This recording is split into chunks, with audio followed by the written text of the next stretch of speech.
ঢাকা ৮ আসনের সম্ভাব্য স্বতন্ত্র প্রার্থী এবং ইনকিলাব মঞ্চের মুখপাত্র শরীফ ওসমান হাদীকে লাইফ সাপোর্ট দেওয়া হয়েছে। ঢাকা মেডিকেল কলেজ ও হাসপাতালের পরিচালক ব্রিগেডিয়ার জেনারেল মোহাম্মদ আসাদুজ্জামান জানান, হাদীর অবস্থা আশঙ্কাজনক। গুলিটি তার মাথার ভেতরে রয়েছে।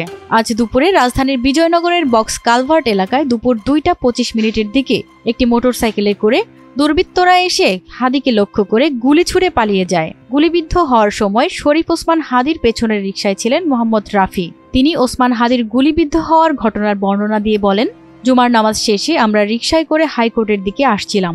বিজয়নগর আসতেই একটা মোটরসাইকেলে করে দুজন এসে হাদী ভাইয়ের ওপর গুলি ছুড়ে পালিয়ে যায়। এদিকে ওসমান হাদী দুর্বৃত্তদের গুলিতে গুরুতর আহত হওয়ার ঘটনায় গভীর উদ্বেগ প্রকাশ করেছেন অন্তর্বর্তী সরকারের প্রধান উপদেষ্টা অধ্যাপক মোহাম্মদ ইউনূস।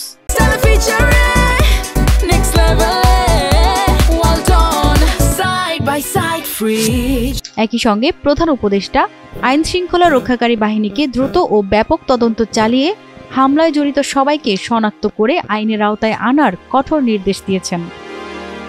প্রতিমা সরকার, এনটিভি অনলাইন।